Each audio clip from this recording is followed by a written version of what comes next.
am. I'm Stefan Jäger. I'm the head of German and Slavic Studies. Okay, so now join me in welcoming our speaker today. Thank you.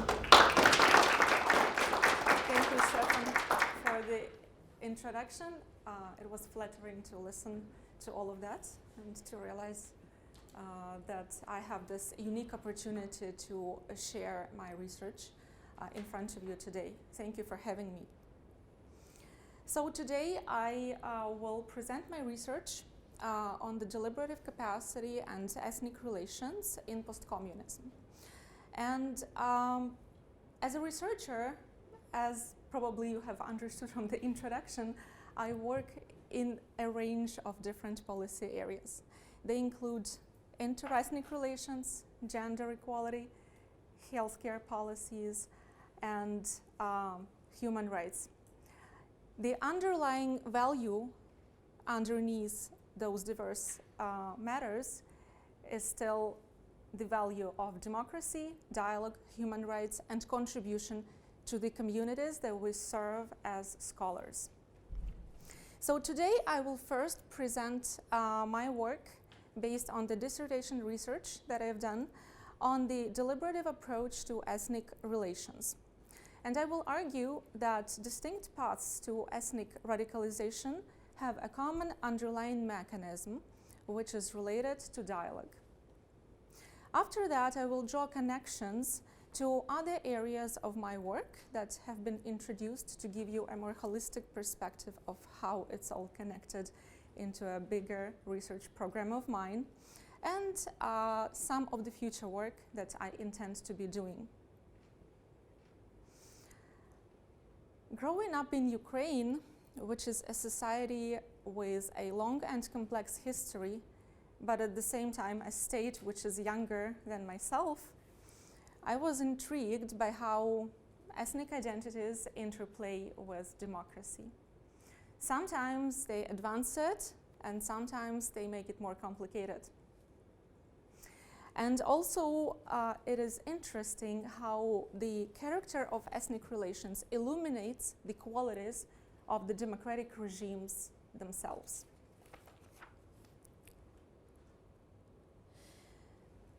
I was particularly interested in several facts that draw my attention from just observing them as a student, as a person growing in that society, and they are that interethnic conflicts occurred in some post-Soviet states, like Georgia, which I picked for this research, but they did not occur in other post-Soviet states, like Ukraine.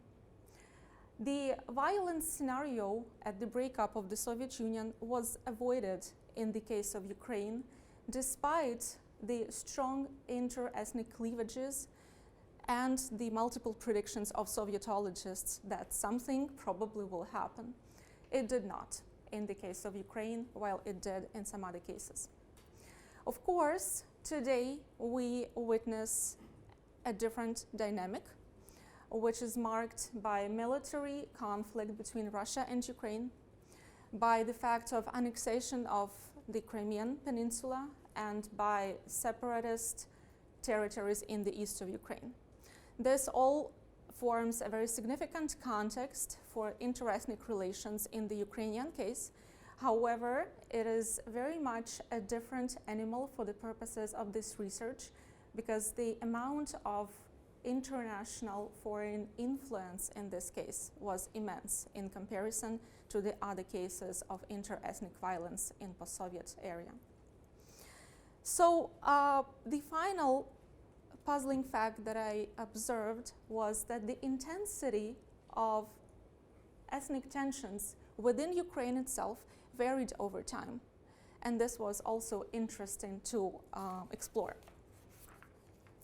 Those puzzles led me to my initial set of research questions. Why ethnocultural radicalization is taking place, and what are the ways to soften it?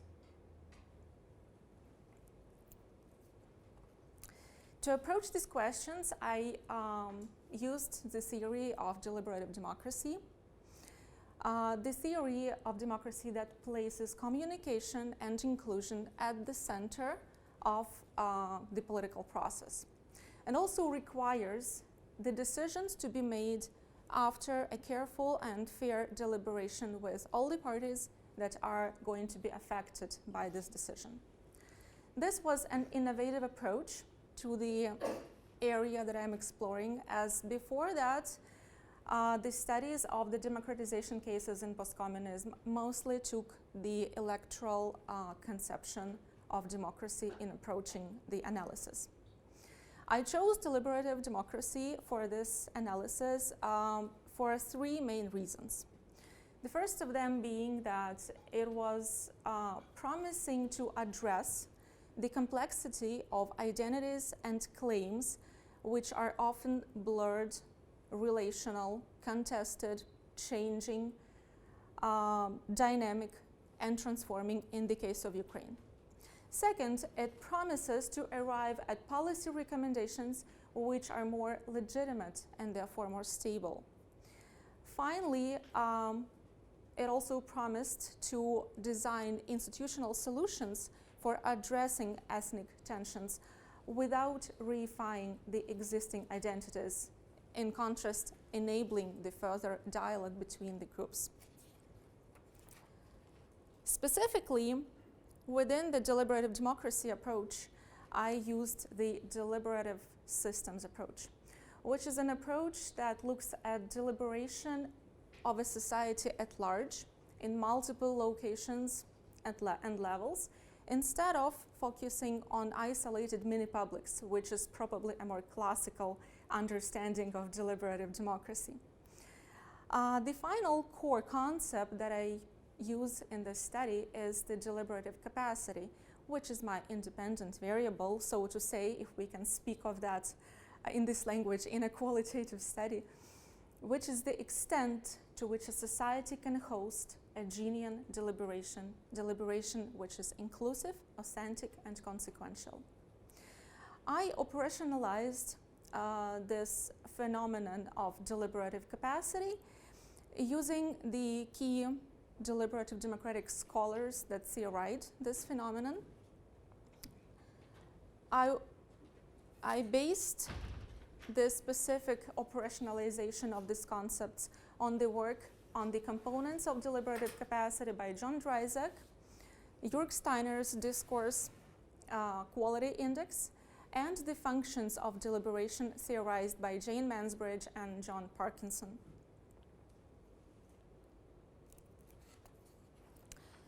Based on the theoretical approach, the hypotheses for my initial research questions were that ethnic tension is negatively related to the level of deliberative capacity within a society, and inversely, that the softening tool for ethnic tension has to do with deliberation.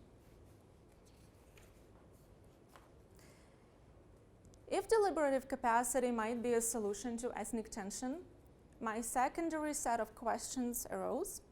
How feasible is the deliberative democratic model in a transitional context? Are there any nuances that need to be accounted for? How much deliberative capacity is already there present in the cases that I'm exploring? And how can deliberative capacity be fostered? What affects it itself, and in what way it affects it? The methodology that I used was process tracing. It allowed me to focus on not a mere relationship between the deliberative capacity and ethnic tension, but also on the how X was producing Y, on the logic behind it, on the mechanism of producing this effect. Besides that, I used the comparative method looking at the case studies of Ukraine and Georgia between 1991 and 2014, just having those cutoffs between the breakdown of the Soviet Union and the nonviolent colored revolutions that have completed in those two cases. These cases share many characteristics. They're both post-communist cases. They have strong post-colonial features to them. They have, of course, inter-ethnic cleavages within them, and they experience successful nonviolent colored revolutions. However, these cases also differ in many respects. For instance, in the level of ethnic diversity and in the fact how this ethnic diversity is processed within a society. Ethnic distinctions are being talked about in Ukraine. They are a central part of discourse, yet they are not talked about in Georgia. The issue is more under the cover of some sort of a social silence. It is also interesting that the groups of ethno-cultural communities are intertwined and intermixed in Ukraine, but isolated in the Georgian case. My data included governmental documents on ethnic policy in the two cases, case studies based on the secondary sources, and field work that produced 123 interviews with key informants coming from governmental sector, political parties, ethnic group activists, civil society, and experts like journalists and scholars. These were selected by snowballing effect. They were asked semi-structured questions with open answers. And interviews were recorded, transcribed, and underwent a thematic analysis. So in the case of Ukraine, I looked at 3 ethnocultural groups. I call them Ukrainian cultured people, irrespective of the language that they speak, Russian cultured people, irrespective of the ethnic background, and Crimean Tatars. Well, the way I frame the first 2 communities is complex, but this is most reflective of the reality, because calling those groups Ukrainians and Russians would be not really doing justice to them. The 7 cities I covered with my interview fieldwork is representative of the ethnocultural diversity in the case. In Georgia, I focused on the relations between the Georgian population and the representatives of the Abkhazian people and the South Ossetian people, but the interviews were collected solely in Tbilisi, the capital of Georgia. So, I will now suggest my theoretical argument, which I call the umbrella explanation, just for the sake of memorability. And exploring the issue of ethnic tensions intensification, in my case, a study comparison, I considered the classical theories of ethnic mobilization. So I took the following theories: ethnic entrepreneurship, that explains ethnic tension by artificial manufacturing of ethnic discontent. Event-based sociology, which focused on the effect of crucial events that transform the social settings. A perceived threat theory of ethnic mobilization. Institutional effects, such as the electoral systems. And the side effects of democratization. I also looked at the factor of international national minority rights regimes, which in itself can be considered as a factor affecting ethnic mobilization. Usually these factors of ethnic mobilization are treated separately as either alternative or complementary explanations. In contrast, I explored what is it about them that led to the effect. In what way, through what mechanism, they have been creating ethnic tensions. I argue that the extent to which deliberative capacity is enabled or jeopardized by any of these factors is a shared mechanism behind the effect on identity mobilization. Basically, deliberative capacity is an intervening variable here. And the argument that I'm putting forward is not to disregard alternative explanations and alternative theories, but rather just to offer a new perspective and a different level of explaining those things. So now I will go to the findings that I arrived at, and besides the theoretical argument that I put forward in the dissertation, I also arrived at some very practical results based on applying this theoretical vision onto the case analysis and onto the analysis of the themes that came up in the interviews. So the first of the 4 findings that I arrived at was that deliberative capacity and ethnic tension were inversely related in my cases. And this was expected given my hypothesis. So Ukraine had greater deliberative capacity at the outset of transition, and it was associated with less ethnic tensions. In contrast, Georgia had lower deliberative capacity in the early 90s, and it was associated with greater ethnic tension.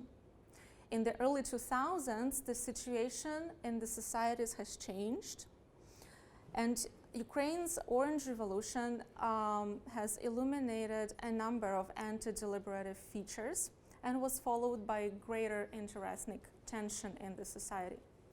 Georgia's Rose Revolution did not contain so stark anti-deliberative features and was not followed with ethnic tensions.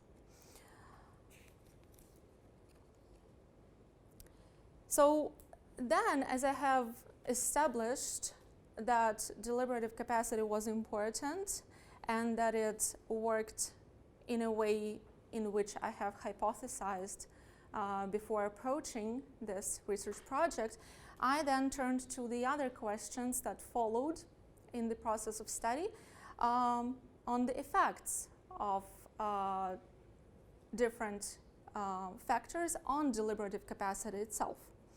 So my second finding was that the factors of ethnic mobilization affect different components of deliberative capacity differently. I found this by tracing the impact of each of the theories of ethnic mobilization that I just named a couple minutes ago on the specific components of deliberative capacity, which were operationalized based on the works of the key theorists of deliberative democracy. So up at the top, I have the factors of deliberative capacity, representative of the theories of ethnic mobilization, except I have changed the factor of crucial events with the specific factor of colored revolutions, which was more relevant to my cases. And I have substituted the generic factor of institutional effects with the proportional representation electoral system, which again was more relevant for my cases, that both played with electoral systems, changing them into different directions throughout the years of transition.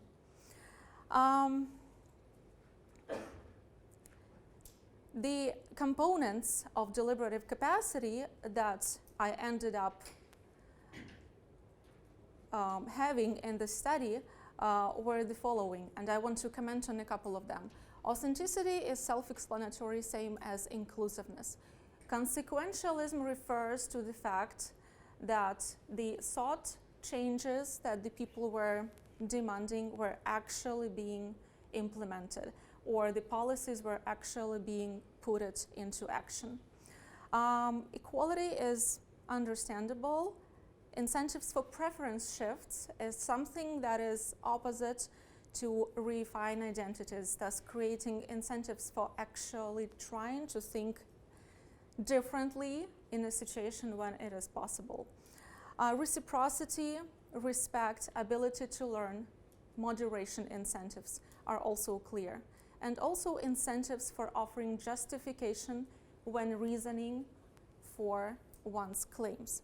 These were the components of deliberative capacity that I found most salient based on the theory. And I looked at how each of the factors influence each of the components. So the table demonstrates those mixed effects. And the big picture is that we see that they are not all uniform. So we cannot speak of entirely negative or entirely positive factors of deliberative capacity. Instead, we need a much more complex perspective. So this also means that sometimes in policymaking, targeting the increase of the deliberative quality within a society, we face trade-offs between different components, and certain policy interventions would increase one component of deliberative capacity, simultaneously decreasing the others, which creates challenge for the designing of deliberation institutions. To illustrate these mixed effects, let's just look at a couple of examples. And I suggest looking at the factor of the colored revolutions. We see that they positively affect authenticity, as they created a mechanism for real democratic control on the side of the public. They positively affect consequentialism, as they did lead to the change of the government in both cases. And they also positively affect justification, as the discourses used clear messages and reasoning supporting their claims. However, the effect on moderation was negative, especially in the Ukrainian case, as the rhetoric used was polarizing, paternalistic, and very often difference blind. Similarly, the factor of proportional representation electoral system, it normally facilitates inclusion and consequentialism, as smaller minority parties tend to get more seats under PR. And PR generally is good for learning, as a greater number of parties raise a greater number of issues which might be relevant for the society. However, it also worked against preference shifts and justification, as it worked towards identities reification, and also against reciprocity and respect, as it worked against appealing to the other side, but rather created ethnicized parties that were targeting specifically ethnic vote. Neither does PR enhance respect or moderation in the cases, as the system thrived on difference. A different example is the generally very positive factor of international national minority regime, which also had some concerning elements to how it played out in the cases. So despite the general positive effect on deliberative capacity, it also had some negative effects on learning and authenticity, as international recommendations are often not accounting for case specificities and use the one-fit-all approach. The third finding was that the combination of high and low scores on different components of deliberative capacity produced different kinds of deliberative systems in my cases. From this follows that different non-ideal deliberative systems were non-ideal in very different ways. And therefore, to fix them and create a better quality of deliberation, very different kinds of solutions were necessary in each of the cases. For example, Ukraine's deliberative system could be characterized as inclusive, contestational, and manipulatory. And for it, the key necessary lacking element was moderation. Georgia, in contrast, had stable, suppressive, and uniform deliberative system, and for it, inclusion was the most needed. It also means that there are no generally good or bad contexts. Rather, each social context is good in some ways and challenging in other ways in terms of deliberative capacity.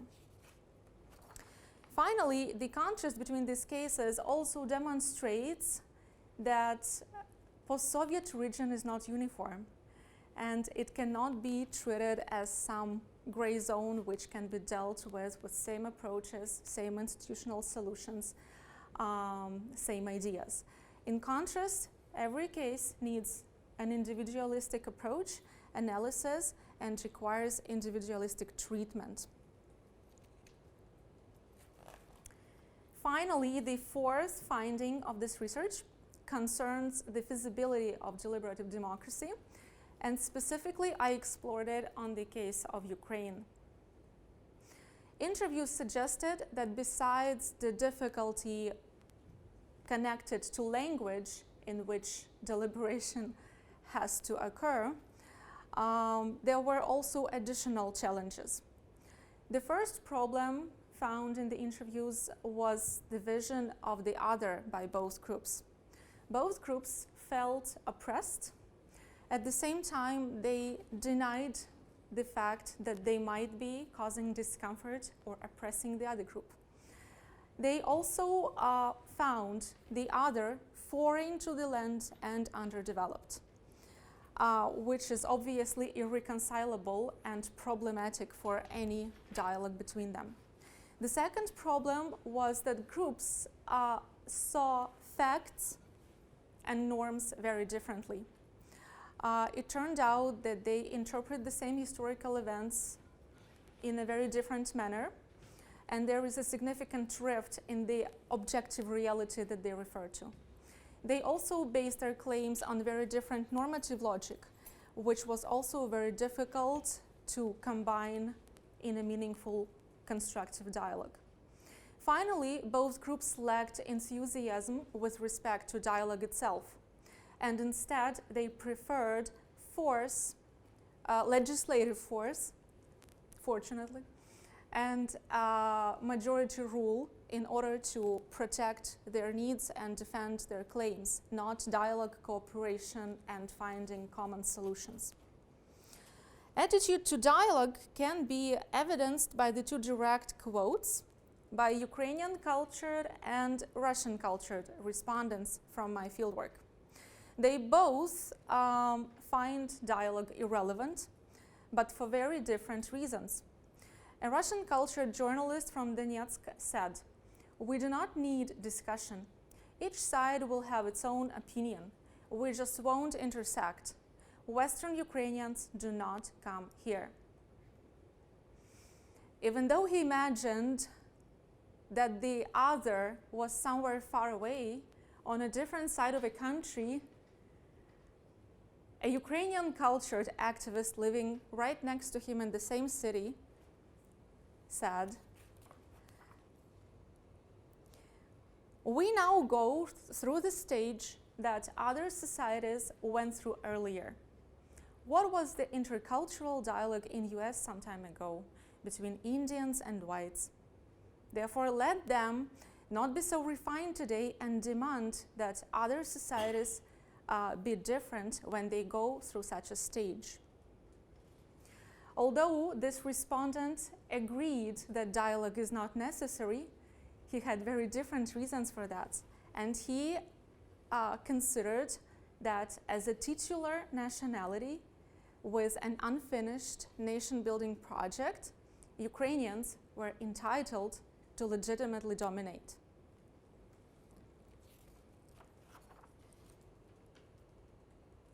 I would now like to turn to the value added of this study and speak a little bit to the contribution that my findings and my argument may have for several distinct bodies of scholarship, as the study itself is interdisciplinary and therefore connects well to a number of areas of research that you might be doing or interested in. So in terms of ethnic studies, it is mainly the move beyond the multiple explanations of ethnic radicalization to the understanding of the underlying mechanism behind ethnic tensions. Importantly, such umbrella theory can travel very well to cases that do not share similar structural conditions. And doing so, the explanation becomes simultaneously more parsimonious and comprehensive. The work contributes also to comparative democratization studies by utilizing the deliberative component of democratization. John Dryzak argued that since deliberation is the central phenomenon in the political process and in democracy, it should also become central in democratization studies. I also emphasized that the importance of this study was in addressing ethnic and regional factors within democratization which are often overlooked in this area of research. And finally, the work stresses the importance of working with ethnic tensions in a democratic way, as ethnocultural rights realization is also an aspect of democracy. Speaking of deliberative democracy, the contribution is in the insights from the application of deliberative capacity and deliberative systems approach to the post-Soviet cases. Specifically, the case studies revealed that there are no universally applicable institutions that are best for deliberation. In the case of Ukraine, for example, open list PR was advisable, while in the case of Georgia, closed list PR was preferred. And a very different set of institutions were defined as optimal in those two cases. I will not speak on each of them, but there is a discussion in the work itself. Similarly, federalism would act very differently in the two cases. So the implication for multiculturalism studies is in consideration of the existing model of multiculturalism in non-Western context, and the exploration of what can deliberative capacity perspective contribute towards the forming of the new model of ethnocultural justice, given that the traditional model is failing in many places around the globe. Finally, the implication for Ukrainian studies is in the call for a shift of the focus from searching for the capital T truth to finding pragmatic ways out of the situation of ethnic tension. This is especially important for the Ukrainian studies which are actually ongoing in Ukraine itself, as they are more prone to the capital T truth seeking and trying to prove who is holding the greater claim to legitimacy and greater claim to setting the policies the way they want them to be set in Ukraine. Moreover, the work addresses the complexities on the ground in which Western models cannot provide ready answers, because the inter-ethnic situation in Ukraine is quite idiosyncratic in many ways and cannot be easily addressed by some standard solutions that might be working in some other places.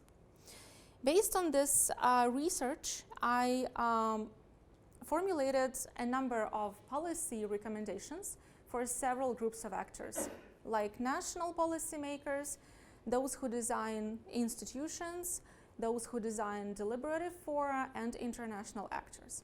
I'm not going to discuss my recommendations now, but if you want, we can discuss that in the Q&A. So now I want to comment briefly on the more recent developments. And the 2019 presidential campaign in Ukraine was an important process for the analysis of deliberation processes in the country.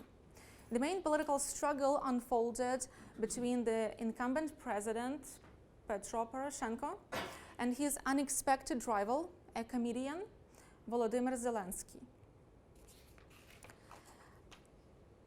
Poroshenko placed ethnocultural issues such as language, religion, geopolitics at the center of his campaign. This was surprising, given the track record that he had with less emotionally triggering issues, for example, his economic decisions and successes in that respect. His political campaign had a negative effect on the deliberative capacity, as it triggered very strong reactions of a big portion of the society. At the same time, the form of his expression was outstandingly moderate, and in that sense, it very much contributed to the deliberative capacity space. Interestingly, while his opponent was avoiding open communication with the public, with his electorate, with the media, and tended to hide behind the political technologies, Poroshenko was very open and encouraged dialogue and communication and transparency at all levels. In contrast, Volodymyr Zelensky campaigned very aggressively and attacked his opponent with open accusations, lack of respect, and of course created a very negative effect on the deliberative capacity because of that. He also presented the Ukrainian culture in a derogatory manner, both in his prior career as a comedian and during his campaign, which obviously triggered and frustrated a large amount of the population. Thus, he lowered deliberative capacity by both content and form of his expression. Finally, the heavy use of novel digital technologies that ultimately led him to power through targeting specific portions of the population and suggesting the mutually exclusive promises to those different groups within a society is very concerning from a deliberative democratic perspective, as well as from any other democratic perspective. At this, I will turn to the final part of my talk, where I will speak on the bigger picture of my research program and on some of the work that I have been doing since finishing my PhD. And the theoretical framework suggested in my dissertation, as I said, travels well across the cases. To other cases of colored revolutions, to other cases of post-communist transitions, in fact, to any other cases involving cleavages, be it ethnicity, gender, health, religion, social policy, you name it. And this is where I plan to move with my research program, looking at the flow of deliberation within a range of policy arenas in Ukraine, Russia, and beyond. Key policy areas that I explored in recent years were gender equality, healthcare, and human rights in maternity care. In each of them, deliberative capacity approach has informed my work. In my work on public health, I analyzed public health education in Ukraine today to find that it is dominated by the biomedical approach to health and is very much restrictive towards the development of the social developments of health approaches, which is a clear indication of the lacking inclusion in this academic and healthcare realm. I also was part of a team that has carried out 21 community consultations in multiple locations throughout Ukraine in both urban and rural settings in order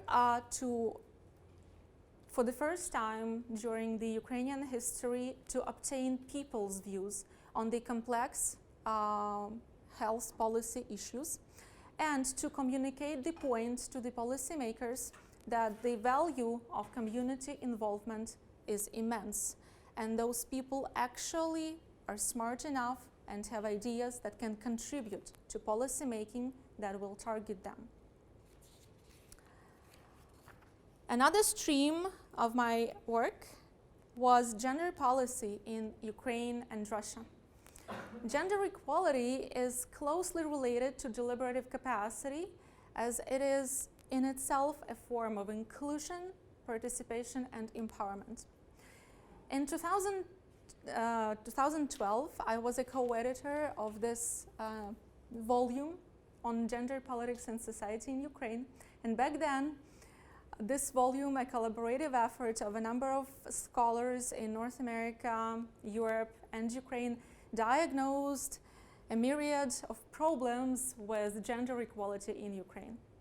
Now, in 2020, all of those problems are still in place, and Ukraine has not been able to date to ratify the Istanbul Convention on the prevention of the violence against women.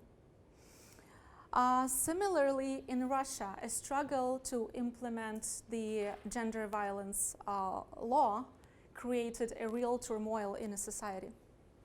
Moreover, gender as a word remains an incredible trigger both in the Ukrainian and in Russian societies. When it is used, it negatively affects the quality of deliberation. It shuts down the discussion, and this is really problematic for those who try to advance gender equality policy. The efforts basically stumble just because of the title of the policy containing the word gender. I have been working with the Ukrainian government and the Ukrainian non-governmental sector to try to tackle some of those issues, and in particular to mitigate the problem that women are not included in the process of designing policies that affect them. One of such areas of exclusion is maternity care system, which is disempowering for women in Russia and Ukraine, and which is an arena for multiple violations of human rights in childbirth in those countries. My work in this area included several efforts. One of them was leading the first assessment of the situation with human rights in maternity care in Ukraine. The second was participation in community outreach projects focused on empowering women to be active participants in decision-making on the matters of their perinatal care. And finally, I was part of the project surveying over 8,000 women on their experiences in the maternity care system of Ukraine in order to eliminate the quality of the deliberative capacity within the system. How much voice women have? Can they really say something? Can they really have their own agenda and their own choices expressed and respected? Thus, my work has revealed that although the policy areas I have been addressing are distinct, the problems and processes that happen within those policy areas in terms of deliberative capacity are actually quite similar. In all of those areas, obvious is the lack of stakeholders' inclusion. Dialogue is complicated by a very triggered perception on the side of the population or significant parts of the population. And all of these areas need theory and research-informed, actionable policy recommendations. Because currently, all of these policies are very far from the state of art in what we know about the best practices that would serve the needs of the targeting populations. Therefore, I plan to develop a monograph comparing the flow of deliberation within these different areas of policy, revealing those similarities to illuminate a more generic point about deliberative capacity in contemporary Ukrainian issues. And I plan to continue the work on health policy with the specific focus on the social determinants of health, on gender policy with the specific focus on the rights of women, and on human rights in maternity care, as well as intercultural dialogue. And I was really thrilled to see that human rights and the holistic approach to healthcare and the issues of social justice were prominent in the research strategy of the University of Manitoba, which sounded like a very encouraging set of ideas to me. I will continue exploring these policy areas using the deliberative democracy perspective as I find it promising and useful in my research. However, integrating other perspectives as needed. such as intersectionality perspective, human rights-based approach perspective, as any interdisciplinary research inherently needs a multi-perspective, a multi-method approach. Thank you for giving me this opportunity to share my research program with you today. And the core idea that I wanted to share from the intercultural part of my research is that the deliberative capacity is the underlying mechanism that is defining the processes of interrelationship between ethnic tension and democratization in the cases of Ukraine and Georgia, and presumably other cases that lie in the post-Soviet area. And also to demonstrate that deliberative capacity approach is an innovative and promising perspective that can be applied to a wide range of areas, which can be studied separately, but also have some cross-fertilization among in between themselves. So deliberation is key to the political process, of course, but it is realized through a number of social realms, through culture, through literature, through art, and of course, it is conducted by the means of specific languages. So my closing idea probably is simple, that deliberation studies are extremely promising and relevant for both political scientists and area scholars who are filling now this room and this marvelous audience. So thank you for your attention, and I'm happy to receive your feedback and would be willing to tackle any of your clarifying or critical questions, whatever you have to offer me. Thank you.